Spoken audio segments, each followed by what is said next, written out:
umukende, dusangire ikiyago, dusangire kagasato, iryo niryo ragi ry'abasogokuru. Dukunda Uburundi ni igihugu ciza cane, vuga neza Uburundi ni igihugu cahezagiwe. Umurundi ari mu mahanga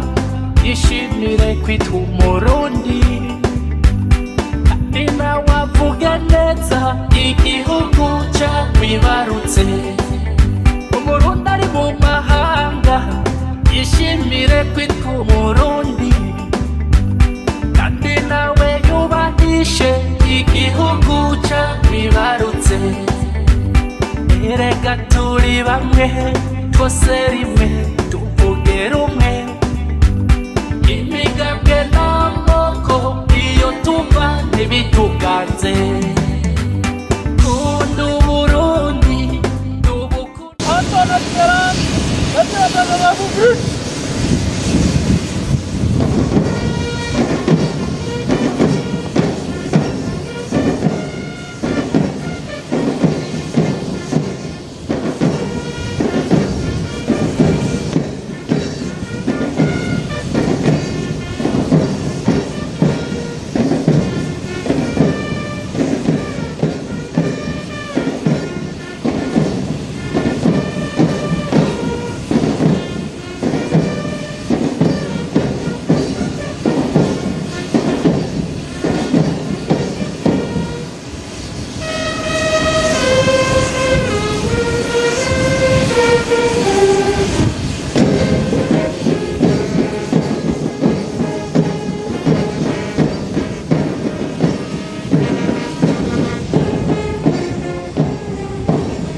Nyenicubahiro umukuru w'igihugu c'u Burundi Variston Ndayishimiye araganutse ava mu gihugu ca Guinée Equatoriale aho yari yagiye kwitaba inama idasanzwe gira gatanu y'abakuru b'ibihugu n'amareta agize umuryango w'ubutunzi urimwo amareta ari mu karere ka Afrika yo hagati. Inama yari yatunganije kugira ngo irabire hamwe icegeranyo cingene ubuzima bwa politike amahoro n'umutekano byifashe mu gihugu ca Gabon inyuma yuko muri ico gihugu hari habaye itembagazwa ry'ubutegetsi mu kwezi kwa Myandagaro. Iyo nama yarashoboye guha akaryo umukuru w'igihugu c'u Burundi ko guterera ivyiyumviro hamwe na bagenzi b'abakuru b'ibihugu bari muri uwo muryango kuko ngene bobandanya baherekeza igihugu ca Gabon kugarukana gushiraho inzego zitowe n'abenegihugu. Icegeranyo catanzwe n'usanzwe yaragenywe n'uwo muryango kugira ngo abe umuhuza akurikirane n'ico kiringo c'ifata kibanza wona ko ari umukuru w'igihugu ca Republika Centrafricaine Nyenicubahiro Faustin Archange Touadéra aho yerekanye yuko ubuzima bwa politike amahoro n'umutekano byifashe neza cyane mu gihugu ca Gabon aho abenegihugu bose basanzwe bakurikirana imirimo ya misi yose mu mutekano ntangere. Bashimikiye rero kuri ico cegeranyo catanzwe barashoboye no kugaruka ku ngingo zari zafashwe igihe habaye iryo tembagazo ry'ubutegetsi mu nama idasanzwe yaheruka intama yari gira kane aho bari bateye ivyatsi iryo tembagazo ry'ubutegetsi imbere barafata n'ingingo zo guhasha iyo ngengo idashemeye aho bari bafashe ingingo yo kwimura icicaro uwo muryango bagikura mu gihugu ca Gabon cari gisanzwe kiri kugira ngo bacimurire mu gihugu ca Guinée Equatoriale baraheza baranakura n'ico gihugu ca Gabon muri uwo muryango w'ubutunzi w'ibihugu vyo muri Afrika yo hagati. Bisunze rero ico cegeranyo catanzwe bakabona ingene indongozi zifata kibanza ziriko ziritanga kugira ngo amahoro n'umutekano bibandanye bisasagaye zikitanga kandi kugira ngo zitegure amatora no gushigwaho indongozi zitowe n'abenegihugu hisunzwe ibwirizwa shingiro. Abakuru b'ibihugu bagize uwo muryango barafashe ingingo yo guhagarika canke kugaruka ku ngingo ari yafashwe yo kwimura ico cicaro aho bavuze yuko bitagikenewe yuko ico cicaro cimugwa mu kindi gihugu kuko amahoro n'umutekano bihari kandi bisasagaye mu gihugu ca Gabon. Barateye intege cyane umukuru w'igihugu w'imfata kibanza w'igihugu ca Gabon aho naho yari yatumiwe kugira ngo aheze ashikirize integuro n'ikirangamisi cibigiye gukorwa mu kiringo c'amezi 28 atamusi numwe wiyongeyeko catanzwe kugira ngo bategure amatora no gushiraho indongozi shasha zitowe n'abenegihugu. Baramukeje barongera baramwemera ko bagiye kumushigikira kugira ngo ico kiringo cose ivyatekanijwe bikogwe gutyo hashigweho indongozi nshasha hisunzwe ibwirizwa shingiro gutyo ico gihugu giheze kigaruke kandi mu muryango cahoramwo w'umuryango w'ubutunzi w'ibihugu vya Afrika yo hagati. Le chef de l'État burundais, son Excellence Variston Ndayishimiye, revient d'un voyage qu'il avait mené en République de Guinée Équatoriale où il était parti pour prendre part à la 5e session extraordinaire de la conférence des chefs d'État et de gouvernement de la Communauté économique des États de l'Afrique centrale, CEAC en sigle.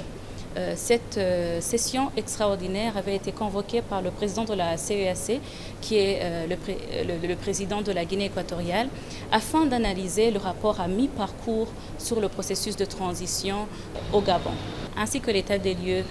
politico-sécuritaires au Gabon.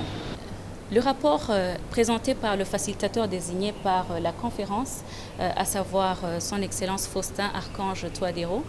président de la République centrafricaine, s'est avéré positif où il a rapporté que le peuple gabonais vaque à ses occupations quotidiennes en toute quiétude, où la paix et la sécurité règnent ainsi que l'harmonie entre toutes les parties au Gabon. Ce rapport positif a donné l'opportunité aux chefs d'État et de gouvernement de la CEAC de revenir sur les décisions qui avaient été prises lors de la 4e session extraordinaire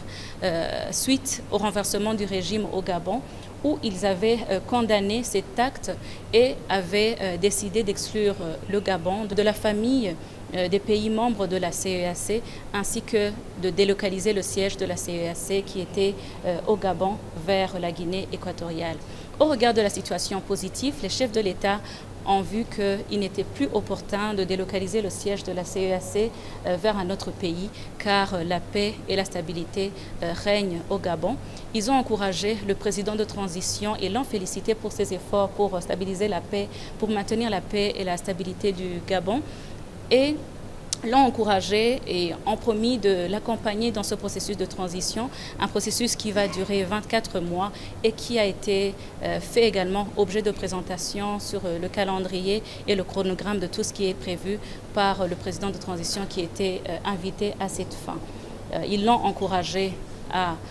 s'investir pour qu'il puisse mener ce processus de transition à bon port vers la mise en place, vers le retour à l'ordre constitutionnel à travers l'organisation des élections et la mise en place des dirigeants élus par le peuple et respectueux de la Constitution.